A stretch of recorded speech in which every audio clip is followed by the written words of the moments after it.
Now, I just wanted to bring on screen two emotive slides, but I think they need to be shown. So we've got a little girl here. The one on the left is Gaza, as far as I know, but clearly that little girl is extremely distressed, and this is the result of the shelling and bombardment that the Palestinians in Gaza are undergoing.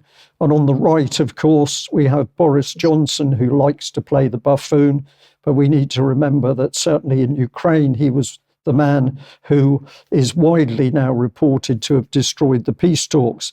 And if I just bring in a second little clip here, another little girl who's clearly suffering from the cold. I'm taking this as Gaza. If anybody corrects me, I'll accept it, but the point needs to be made in any case of the suffering in these war zones, and particularly for children, while British politicians seem to be working as hard and fast as possible to create the next conflict. And so probably appropriate for us to bring Cameron on screen, but Lord Cameron, as ITV names him here. And my question is Lord Cameron the person who actually makes the decision to unleash the killing in Yemen? We've got a new war zone recently coming into the picture, but is it David Cameron who's making the decision, or is it other people? And we'll have a little bit of discussion on that in a moment.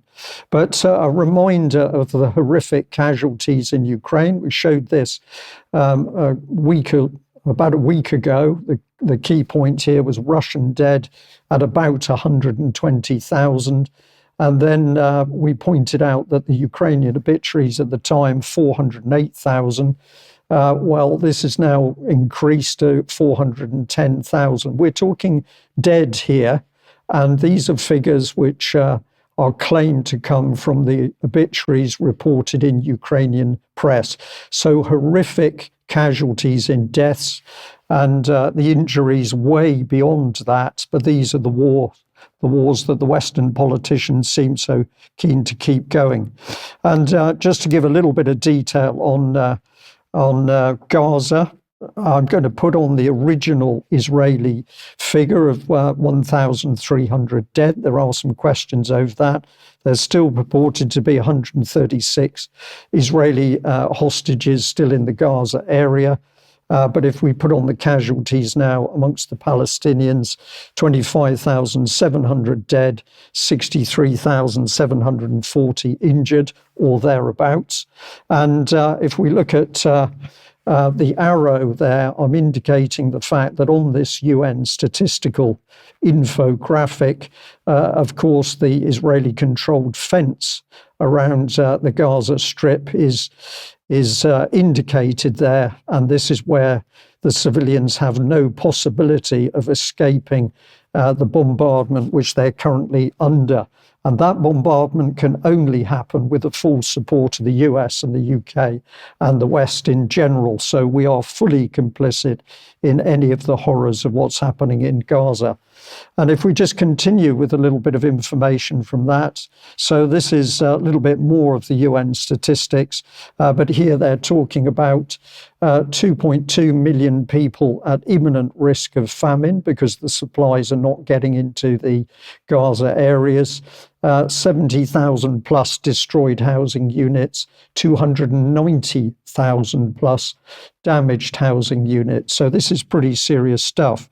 But where I wanted to get with this is who is actually in control of putting British military overseas, and can the public do anything about it? Now, I've chosen the Institute for Government here that back in December 2015, they were talking about Commons votes on Syria and military power. And the question they asked was, can the government go ahead with military action in Syria without parliamentary approval? And according to the Institute for Government, the answer was technically yes. As we've clarified previously, the power to commit troops in armed conflict is one of the remaining royal prerogatives. And that is the powers that are derived from the Crown rather than conferred on them by conferred on them by Parliament. This means that the PM has a constitutional right to decide when to authorise military action.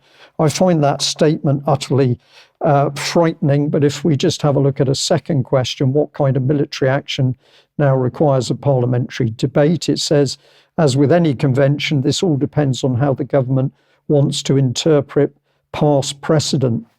Alex, if I may, I'll just ask you about this. I find it extremely worrying that we now have politicians who are clearly out of control in how they conduct their business and try and run the UK, but those same politicians are able to start wars overseas and to foment wars by pumping in special forces and or weapons systems. Is there any way that we've got to stop what these politicians are doing, do you think? There is, and you can find chapter and verse on what to tell your MP to do in Philip Ridley's piece, which is still in editor's choice on our front page, entitled War Powers. Because what happened here is that a librarian called Claire Mills at the House of Commons Library has erroneously briefed members of Parliament that because she took a snapshot of the current statutory scene, she's concluded that, there's this hangover called royal prerogative, something like Henry VIII powers, and the Crown is the Prime Minister as far as she's concerned, and the Prime Minister can just do so because he's got the King behind him. Tosh.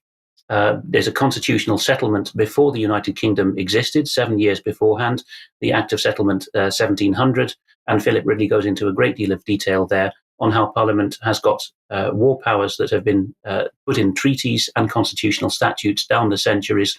The only royal prerogative to go to war that there is more than a prerogative, it's a duty on the Crown to defend the realm, British territory and British overseas territories. Short of that, Parliament must be required to vote on that, as with the US Congress, which in an often overlooked detail of the US Constitution, the Congress has the powers to give the president, the equivalent of the king in the US system, the title of commander-in-chief for the duration of any war, where the US home territory is not involved. So it's the same situation there, kings and presidents on both sides of the Atlantic pretending they have Henry VIII powers when they do not, particularly not to start wars of choice and aggression where our territory and people are not involved.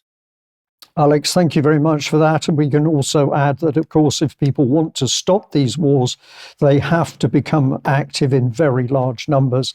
And the pressure has to be brought to bear on the politicians with a simple message that the war is not required. But I think at the moment, we're looking certainly in the UK at politicians across all the major parties who are simply out of control.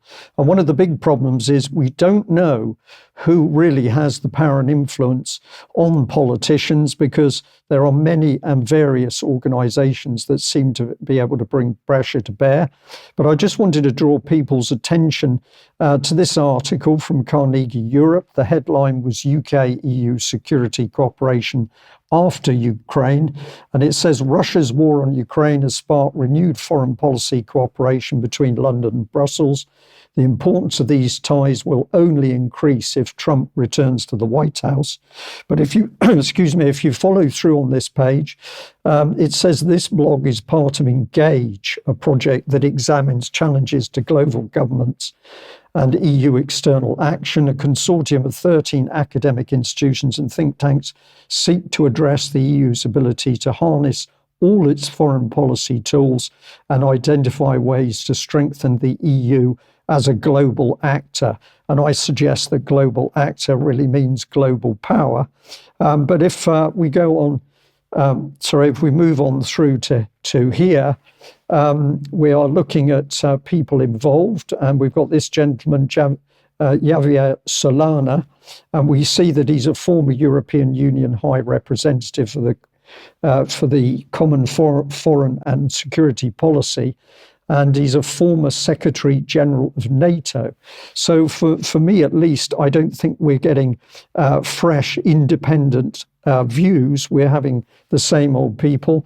But this is another member of the International Advisory Board, Robert Cooper, British diplomat, served as special advisor to the European Commission for Myanmar, British Embassy, worked at the Foreign Office, obviously, but also deputed to the Bank of England and spent time in the Cabinet Office as Assistant Secretary for Defence and Overseas Affairs. Now, of course, we're not suggesting in any way these people are doing anything wrong.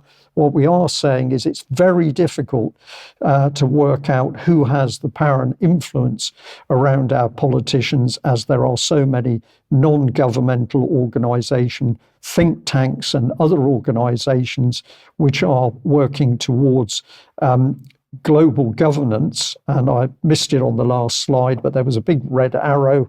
And what was that talking about? The Florence School of Transnational Governance. There we are. We can see it now.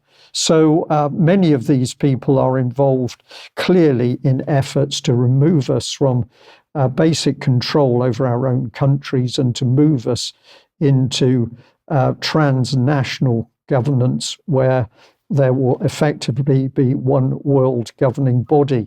And that's probably a very good